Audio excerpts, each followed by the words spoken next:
కంచిపట్టు చీరల సామ్రాజ్యం వారాహి సిల్క్స్ 4వ స్టోర్ ఇప్పుడు మన పార్ట్నర్ సెంటర్ లో సెప్టెంబర్ 27 గొప్ప ప్రారంభం. ఆంధ్రప్రదేశ్ లో కూటమి ప్రభుత్వం మరొక హామీని నెరవేర్చే దిశగా అడుగులు వేస్తుంది. ప్రధానంగా ఎన్నికల సమయంలో కూటమి ప్రభుత్వం చేసినటువంటి ఒక ముఖ్యమైన వాగ్దానం రాయలసీమలో హైకోర్టు డివిజన్ బెంచ్ ఏర్పాటు. ఆ దిశగా ఇప్పుడు ప్రభుత్వం అడుగులు వేస్తుంది. ఆల్రెడీ దీనికి సంబంధించి జనవరి మాసంలోనే 2025 జనవరి మాసంలోనే కోర్టులకి సంబంధించినటువంటి అభిప్రాయాలు తీసుకునేటువంటి క్రమంలో రాష్ట్రంలో డివిజన్ బెంచ్ ఏర్పాటు పైన ఒక నిర్ణయం తీసుకునే దశగా అడుగులు పడింది. కానీ వివిధ కారణాల వల్ల, కేసుల వలన, రకరకాల అంశాల వలన వెనకబడింది. ఇప్పుడు మరోసారి ఆంధ్రప్రదేశ్ కర్నూలు జిల్లా కలెక్టర్ ఏ సిరి పలు భవనాలని పరిశీలించారు. అంటే ముఖ్యంగా కర్నూలు నగరానికి సమీపంలో ఉన్నటువంటి ప్రాంతాలు. ఎందుకు జరిగింది ఈ అన్వేషణ అనేది కూడా ఒకసారి మనం విశ్లేషిద్దాం. ఇది గవర్నమెంట్ ఆఫ్ ఆంధ్రప్రదేశ్ ఆ రోజు ఇచ్చినటువంటి ఒక letter. Government of Andhra Pradesh Kurnool collector కి ఇచ్చినటువంటి మార్గదర్శకం.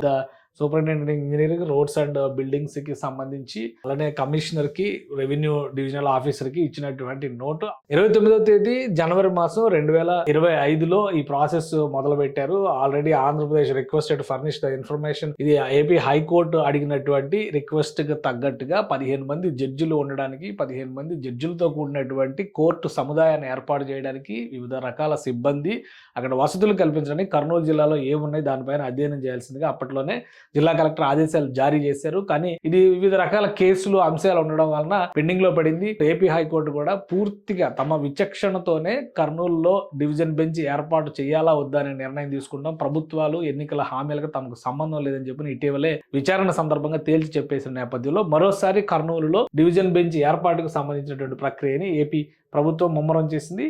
కర్నూలులో ఉన్నటువంటి వివిధ ప్రాంతాలు, ముఖ్యంగా ప్రతిభా పాఠశాల, అలానే వొకేషనల్ కాలేజ్ ప్రాంగణాల్లో ఉన్నటువంటి భవన సముదాయాల్ని కలెక్టర్ 2 రోజుల క్రితం సందర్శించారు, పరిశీలించారు. సో ఇక్కడ ఉన్నటువంటి ఈ వసతుల్ని, వనరుల్ని హైకోర్టు డివిజన్ బెంచ్ ఏర్పాటుకి ఎంతవరకు ఇవి పనికొస్తాయి పరిశీలించడం కోసం నేరుగా కలెక్టరే రంగంలోకి దిగారు. ఇటీవల ట్రాన్స్ఫర్ అయిన తర్వాత బాధ్యతలో తీసుకున్నారు. సో ఫస్ట్ టాస్క్ గా దీన్ని మనం చూడొచ్చు. కళాశాల భవనాలకు సంబంధించినటువంటి స్పేసు, దాని బ్లూ ప్రింట్, ఇవన్నీ కూడా అధ్యయనం చేశారు. కానీ కర్నూలు నగర శివారులో ఉన్నటువంటి ఈ భవనాల కంటే కూడా మరొకసారి ఈరోజు తాజాగా అధ్యయనం జరిపారు.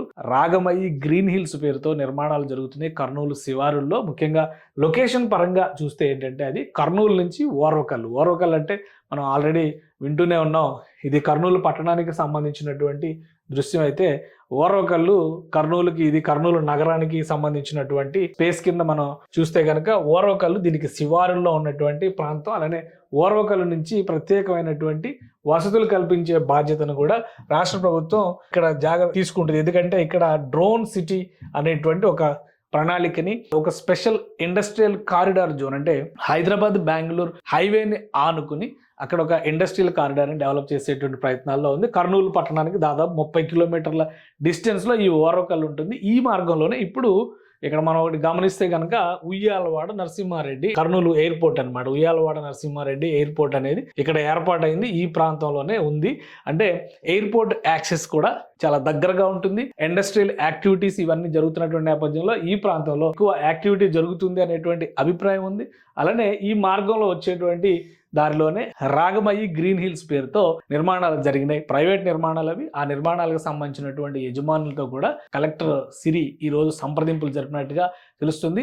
ఒకవేళ 15 మంది జడ్జిలతో కూడినటువంటి డివిజన్ బెంచ్ ఏర్పాటు చేస్తే ఆ భవన సముదాయాన్ని కోర్టుకి కావాల్సినటువంటి భవనాల కింద ఉపయోగించడంతో పాటు రెసిడెన్షియల్ స్పేస్ ని కూడా అక్కడ ఫిల్ చేయడానికి అవకాశం ఉంటుంది అనేటువంటి అభిప్రాయం వస్తుంది. సో ఇవన్నింటిని పరిశీలించిన తర్వాత ఒక నివేదికని రాష్ట్ర ప్రభుత్వానికి సమర్పిస్తారు. అది ఆంధ్రప్రదేశ్ హైకోర్టు పరిశీలిస్తుంది.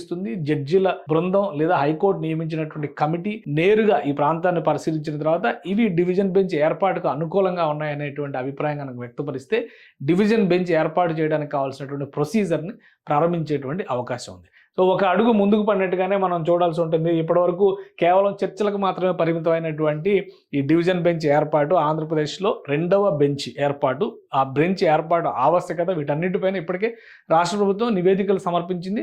సుప్రీంకోర్టు అనుమతి ద్వారా ఈ డివిజన్ బెంచ్ ఏర్పాటు చేయాల్సి ఉంటుంది. కాబట్టి ఫస్ట్ హైకోర్టు సాటిస్ఫై అయితే ఈ నివేదిక పైకి వెళ్లేటువంటి అవకాశం ఉంటుంది. ప్రొసీజర్ కంప్లీట్ అయితే కనుక వీలైనంత త్వరగా ఆంధ్రప్రదేశ్లో, ముఖ్యంగా రాయలసీమలో డివిజన్ బెంచ్ ఏర్పాటు అయ్యేటువంటి అవకాశాలు కనిపిస్తున్నాయి.